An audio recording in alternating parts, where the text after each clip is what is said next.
Mga lodi, mayroon akong ipapakita sa inyo sa pamamagitan ng barahang ito. Bibilang ako ng 7. Ayan, panoorin lang ninyo para malaman ninyo. 3, 4, 5, 6, 7, 7 diamond. Ayan, 8, 9, 10, 11, 12, 13, 14, 15, 16, 17, 18, 19, 20, 21, 22, 23, 24, 25, 26. So, sa kumpleto itong bra 52. So, mga kalodi, tingnan nyo. Malalaman ko ang baraha na pinakita ko kanina, yung shooting diamond.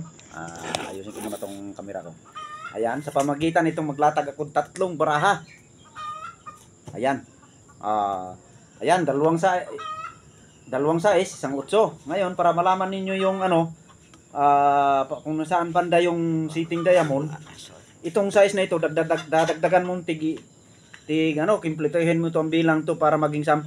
So, mag-umpisa ka sa 7, 8, 9, 10. So, apat na card ang idagdag. Tapos ito, size 10, 7, 8, 9, 10. Tapos itong 8, dadagdagan natin ng 2 para maging 10, 9, 10.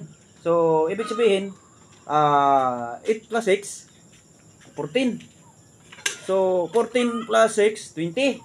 So, ngayon nga guys, bibilang tayo ng 20 para malaman natin, makuha natin yung setting diamond.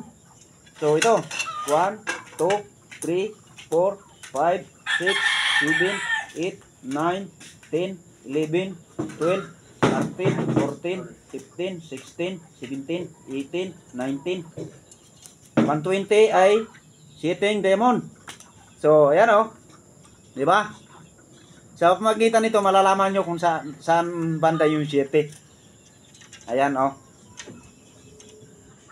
Diba? Galit! So, kung kayo mahilig sa baraha, pag-aaralan yung mga ganitong tricks. Ayan. Itong 3 baraha kasi, halimbawa, 8 ito, kailangan bibilang ka ng 2 para magiging 10. Ayan, dadagdagan mong 2 card para maging 10.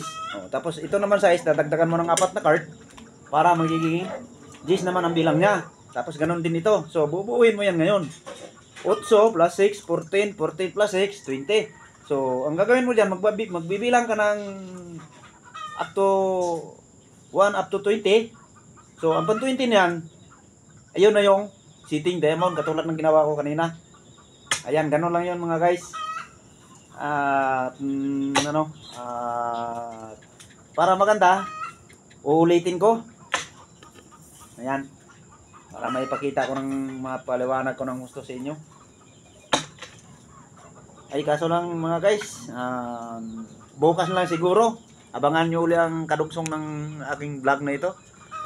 Maraming salamat sa inyo at pa-comment naman kung saan nakakarating yung video ko.